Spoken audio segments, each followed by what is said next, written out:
కూటమి ప్రభుత్వం అధికారంలోకి వచ్చే నాటికి రాష్ట్ర వ్యాప్తంగా 7,224 మంది లస్కర్లకు గాను 1,517 మంది మాత్రమే పనిచేస్తున్నారని, ఈ ఏడాదికి ఆఖరి ఎకరా వరకు నీరు అందించాలనే 1,033 మంది లస్కర్లను అవుట్సోర్సింగ్లో తీసుకున్నామని మంత్రి రామానాయుడు చెప్పారు. గత వైసీపీ ప్రభుత్వం లస్కర్ల బకాయిలను 9.16 కోట్లను కూటమి ప్రభుత్వం చెల్లించిందని తెలిపారు. లస్కర్ల రోజువారీ జీతం 350 నుంచి 550 రూపాయల వరకు నేటి కూటమి ప్రభుత్వం పెంచిందని తెలిపారు. ధన్యవాదాలు అధ్యక్ష.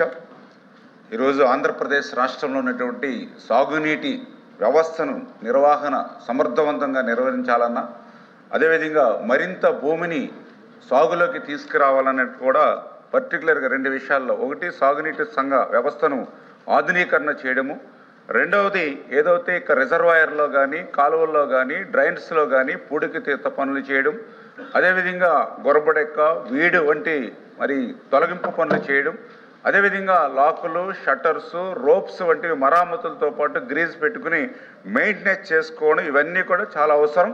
వీటన్నిటితో పాటుగా ఆఖరి ఎకరానికి కూడా సాగునీరు అందాలని అంటే మరి పర్టికులర్గా ఈ యొక్క ఒక్కొక్కసారి టర్న్ సిస్టమ్ వంతుల వారి విధానం ఏదైతే అమలు చేస్తామో వాటిని కూడా సమర్థవంతంగా అమలు చేయాలనేటువంటి ఉద్దేశంతో గౌరవ ముఖ్యమంత్రి చంద్రబాబు నాయుడు గారు కూడా ఈ యొక్క సాగునీటి సంఘాలను కూడా ఏర్పాటు చేసి, అంటే రైతాంగానికి సంబంధించినటువంటి పనుల్లో వ్యవసాయ పనుల్లో కూడా రైతుల భాగస్వామ్యం కావాలనేటువంటి ఆలోచనతో నీటి సంఘాలను కూడా తీసుకొచ్చాం. ఈరోజు 60,000 మంది రైతు ప్రతినిధులు ఇవాళ సాగునీటి సంఘాలలో ఇవాళ ప్రాతినిధ్యం వహిస్తున్నటువంటి పరిస్థితి అధ్యక్ష. అయితే వీటన్నిటి కూడా సమర్థవంతంగా నిర్వహణ కావాలని అంటే ఖచ్చితంగా గౌరవ సభ్యులు చెప్పినట్లుగా లస్కర్లు అనేది చాలా చాలా అవసరం అని చెప్పి ఈరోజు మేము కూడా గుర్తించాము అధ్యక్ష. ఏదైతే పర్టికులర్గా మరి యొక్క లస్కర్లు ఎవరైతే ఉన్నారో మరి గతంలో చూస్తే మరి 7,224 మంది లస్కర్లు ఉండేవారు అధ్యక్ష. అయితే ఈ పదవీ విరమణ చేస్తున్నప్పుడల్లా వాళ్ళ ప్లేస్లో కొత్తగా మళ్ళీ లస్కర్ను నియమించకపోవడంతో ఆ లస్కర్ల కొరత పెరుగుతూ వస్తున్నటువంటి పరిస్థితి. ఆ రకంగా పదవీ విరమణ చేసినటువంటి వారిలో వారి స్థానంలో కొత్త వారిని నియమించకపోవడంతో ఈరోజు ఉన్నటువంటి స్థితిలో చూస్తే కేవలం 1,517 మంది మాత్రమే ఇవాళ లస్కర్లు ఉన్నటువంటి పరిస్థితి అధ్యక్ష. ఈ విషయాన్ని దృష్టిలో పెట్టుకునే ఈ యొక్క కూటమి ప్రభుత్వం ఇవాళ అధికారంలోకి వచ్చిన తర్వాత దీనికి ప్రత్యామ్నాయంగా అవుట్సోర్సింగ్లో లస్కర్లు తీసుకుంటూ మరి ఈ సంవత్సరం 1,033 మంది అవుట్సోర్సింగ్లో లస్కర్ని మనం తీసుకోవడం జరిగింది అధ్యక్ష.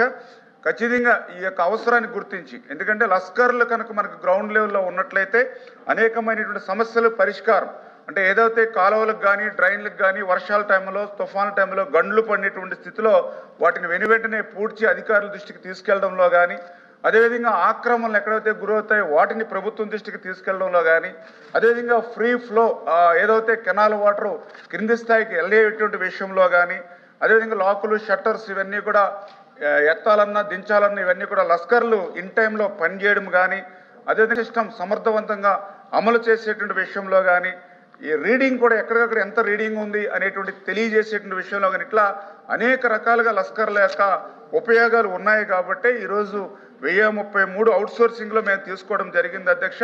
ఇంతేకాదు అధ్యక్ష, లస్కర్ల యొక్క మరి వాళ్ళని దృష్టిలో పెట్టుకుని మరి ఏదైతే గత ప్రభుత్వం, ఎందుకంటే మేము మొన్న 2024లో అధికారంలోకి వచ్చే సమయానికి చూస్తే ఇరిగేషన్ వ్యవస్థ కూడా విధ్వంసానికి గురైనటువంటి పరిస్థితి. 18,000 కోట్ల బకాయిలు బిల్లులు మాకు వారసత్వంగా ఇచ్చినటువంటి పరిస్థితి. అందులో భాగంగానే ఈ లస్కర్లకు సంబంధించి 9.94 కోట్ల రూపాయలు కూడా బకాయిలుగా గత ప్రభుత్వం మాకు అప్పచెప్తే, మళ్ళీ ఈ ప్రభుత్వం అధికారంలోకి వచ్చిన తర్వాత ఆ 9.16 కోట్ల రూపాయలు ఈరోజు ఈ ప్రభుత్వం లస్కర్లకి బకాయిలు చెల్లించాము అధ్యక్ష. అదేవిధంగా లస్కర్లు కూడా న్యాయమైనటువంటి డిమాండ్ని ఈ సంవత్సర కాలంలో మా దగ్గర తీసుకొచ్చారు అధ్యక్ష. ఎందుకంటే కేవలం వాళ్ళకి రోజుకి 350 రూపాయలు మాత్రమే వాళ్ళకి దినసరి వేతనం ఇస్తూ ఉంటే అది ప్రభుత్వం దృష్టికి తీసుకెళ్ళి ముఖ్యమంత్రి గారి దృష్టికి తీసుకెళ్ళి మరి ఇప్పుడే దాన్ని 550 రూపాయలకు కూడా పెంచడం జరిగింది అధ్యక్ష. అంటే గతంలో 10,500 వస్తే దాని ఈవేళ 16,500కి మరి మొన్ననే ఆర్థిక శాఖ ఆమోదం చేసి వచ్చే మరి సీజన్ నుంచే ఈ యొక్క పెంచినటువంటి జీతాలు కూడా లస్కర్లకి కూటమి ప్రభుత్వం ఇవ్వబోతుంది అనే విషయాన్ని కూడా మీ ద్వారా కూడా వాళ్ళకి తెలియజేస్తూ అదేవిధంగా బడ్జెట్ అధ్యక్ష గతంలో 1924లో బడ్జెట్ కూడా లస్కర్లకు ఉండేది కాదు. అటువంటిది మా ప్రభుత్వం వచ్చిన తర్వాత మేము కూడా ఒక రైతు బిడ్డగా, వ్యవసాయం నుంచి వచ్చిన వ్యక్తిగా, లస్కర్ల యొక్క కష్టం తెలిసిన వ్యక్తిగా 6 కోట్ల రూపాయలు మరియు గత సంవత్సరం బడ్జెట్లో పెట్టి, ఈ సంవత్సరం మళ్ళీ ఆర్థిక శాఖను ఒప్పించి ఇబ్బందులు ఉన్నా కూడా 12 కోట్ల రూపాయలు మళ్ళీ బడ్జెట్లో లస్కర్ల కోసమే ప్రత్యేకంగా కేటాయింపులు కూడా చేశామని చెప్పి తెలియజేసుకుంటూ, మరి ఖచ్చితంగా ఆ లస్కర్లను భవిష్యత్తులో కూడా అవుట్సోర్సింగ్లో ఎంతమంది అవసరం ఉంటే అంతమందిని కూడా తీసుకుంటామని చెప్పి మీ ద్వారా తెలియజేస్తున్నాం అధ్యక్ష. మంత్రి గారు, ఇప్పుడు మీరు చెప్పిందంతా కూడా లస్కర్లో పని, లాకులు, తూములు, షట్టర్స్ నిర్వహణ, కాలువగట్ల నిర్వహణ. మీకు తెలుసు మన డెల్టా ప్రాంతంలో అంతా కూడా ఒక్క పంట కూడా సార్వా పంట రైతుకు రావట్లా. ఎందుచేత అక్కడ లాకులు పోవటం, తూములు పోవటం, షట్టర్లు పోవటం. ఇప్పుడు అసలు ఇవన్నీ బాగోకోకుండా లస్కర్లు నియమించినా కూడా రైతుకి ఏ విధమైనటువంటి ఉపయోగం లేదు. దయచేసి మీకంతా తెలుసు మన డెల్టా ప్రాంతంలో ఏ విధంగా ఉందో. ఒక్క పంట కూడా చేతికి రానటువంటి దుర్భరమైన పరిస్థితుల్లో వరి రైతులు ఉంటా ఉన్నారు. కనుక లస్కర్లతో పాటు ఎక్కడైతే లాకులు ఉన్నాయో, షట్టర్స్ ఉన్నాయో, తూములు ఉన్నాయో, గవర్నమెంట్ అఫీషియల్ తూమ్స్ కానీ షట్టర్స్ కానీ, వాటి నిర్వహణ, వాటి బాగు చేయడం కూడా దాని మీద కూడా దృష్టి పెట్టాలి. దృష్టి పెడితేనే రైతుకు ఉపయోగం తప్ప ఓన్లీ లస్కర్లు నియమించడం వల్ల ఏదైనటువంటి ఉపయోగం రైతుకు ఉండదు. ముఖ్యంగా డెల్టా ప్రాంతంలో. దయచేసి మీరు ఆ ప్రాంతంలో మీరు రైతే, నేను రైతే కాబట్టి ఖచ్చితంగా దాని మీద మీరు చర్యలు తీసుకోండి. ఆ షట్టర్స్ బాగు చేయించండి, లాకులు బాగు చేయించండి. ఆ పంట కాలంలో ఏదైతే ఇరిగేషన్ ఛానల్స్ ఉన్నాయో వాటి నిర్వహణ చేయాలి తప్ప ఓన్లీ లస్కర్లు నియమించడం వల్ల ఏదైనటువంటి ఉపయోగం డెల్టా ప్రాంత రైతులకు ఉండదని నేను మీ ద్వారా తెలియజేస్తాను. ధన్యవాదాలు అధ్యక్ష. వాస్తవంగా మీరు చెప్పిందంతా కూడా వాస్తవం. ఎందుకంటే గోదావరి డెల్టాగా మనం కూడా చూస్తూ ఉన్నాం. ఏదో ఈవేళ డ్రైన్లు కానీ, కాలువలు కానీ, ఫస్ట్ క్రాప్ సర్వ పంట నష్టపోవడం, దాలవ పంటకి నీటి ఎద్దడికి గురవుతున్నటువంటి పరిస్థితి మనందరం కూడా చూస్తున్నాం అధ్యక్ష.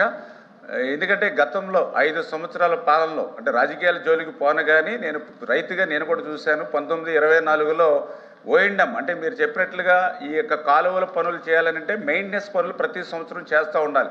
అంటే ఈ గురబడెక్క కానీ, వీడి కానీ, రిమూవల్ కానీ, ఈ షట్టర్స్ ఇవన్నీ కూడా మెయింటెనెన్స్.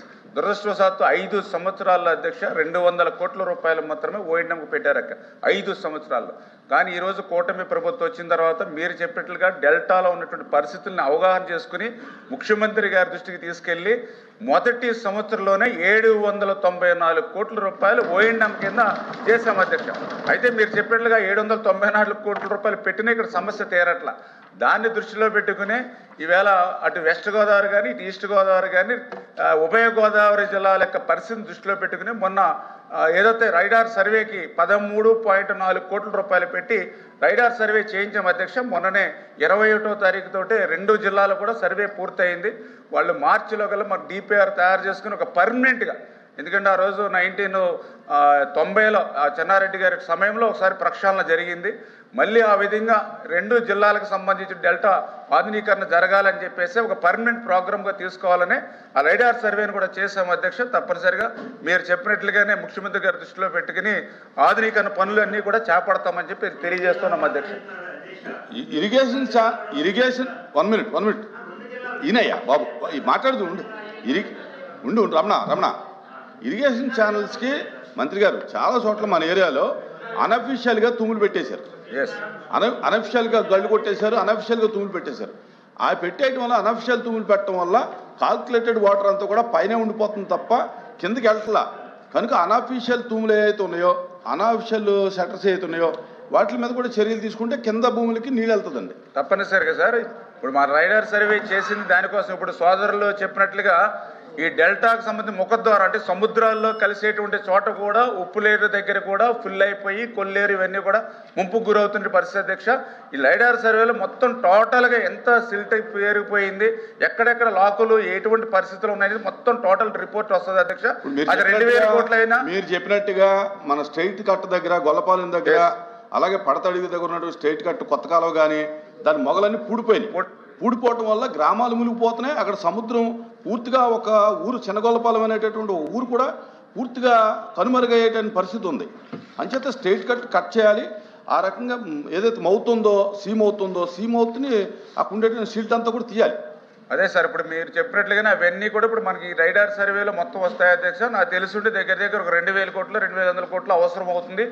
ఆర్థిక పరిస్థితి ఇబ్బందులు ఉన్న దృష్ట్యా ఏ రకంగా దీన్ని హైబ్రిడ్ మోడల్లో చేయాలా, లేకపోతే ఇతరత్ర మనం ఏదైనా అవసరమైతే ఏదైనా బ్యాంక్ నుంచి అయినా లోన్ అయినా క్రియేట్ చేసుకుని చేయాలనే దాని మీద తప్పనిసరిగా ముందుకెళ్తామని చెప్పి తెలియజేసుకుంటూ, ఏదైతే ఉప్పుటేరుకు సంబంధించి మేము కూటమి ప్రభుత్వం అధికారంలోకి వచ్చిన తర్వాత మొన్ననే 9 కోట్ల రూపాయలు ఇచ్చి ఆల్రెడీ డెడ్జింగ్ పనులు చేస్తున్నాం అధ్యక్షుడు.